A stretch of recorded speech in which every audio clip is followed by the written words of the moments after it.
और ये भी समझो कि अंबेडकरवाद है क्या।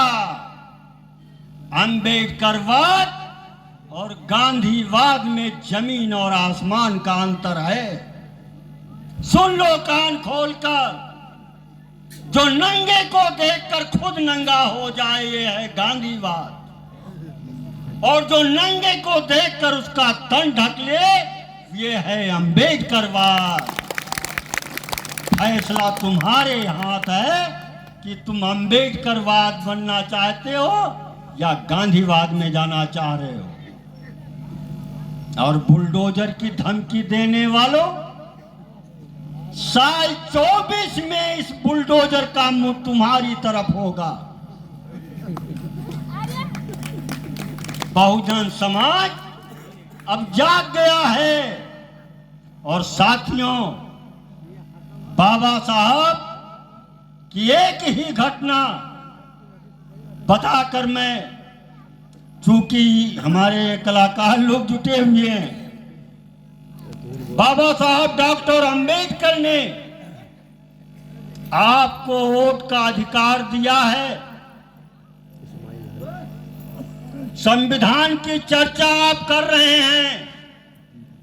किन हालातों में बाबा साहब डॉक्टर अंबेडकर ने संविधान लिखा होगा, इस देश में मैं नाम नहीं लेना चाहता। इस देश में बड़ी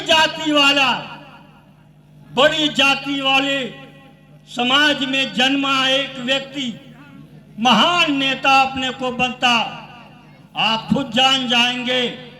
उसने कहा था कि अरे अंबेडकर, तुम्हारे लिए दरवाजा और खिड़की नहीं, मैंने रोशनदान भी बंद कर रखा है। मैं देखता हूं तुम संविधान सभा में कैसे पहुंचते। लेकिन धन्य हो हमारे समाज के, मैं उनका भी नाम नहीं लूंगा, वरना आप कहोगे एक तो करेला कड़ुआ, दूसरा नीम चढ़ा। तो मैं बड़ी सफाई से, मैं डरता नहीं हूं, लेकिन बचता जरूर हूं, इसलिए कि कुछ दिन तक बच करके आपकी सेवा कर सकूं। तो साथियों, उसने विरोध किया।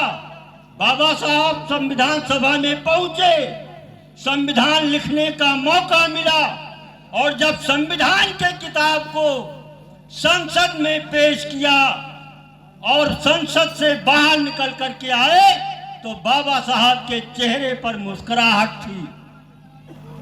कांग्रेस के आचार्य कृपलानी से नहीं रहा गया और कहा, अंबेडकर आज मुस्कुरा क्यों रहे हो। बाबा साहब अंबेडकर ने कहा, आधी लड़ाई आज मैं जीत गया। मैंने अपने समाज को अधिकार दे दिया।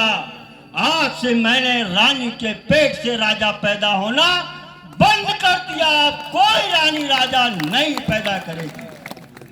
ये कहा था बाबा साहब।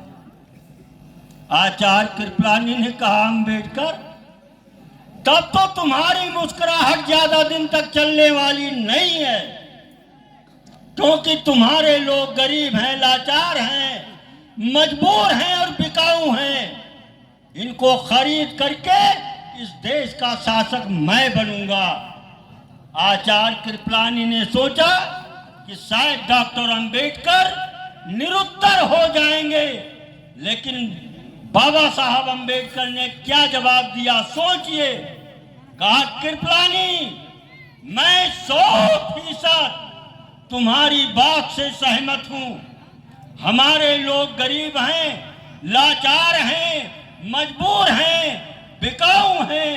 इन्हें खरीद कर तुम इस देश का शासक बनोगे, लेकिन जिस दिन हमारे समाज के लोगों को वोट के कीमत का पता चलेगा, तुमसे बड़ा भिखारी दुनिया में कोई नहीं होगा।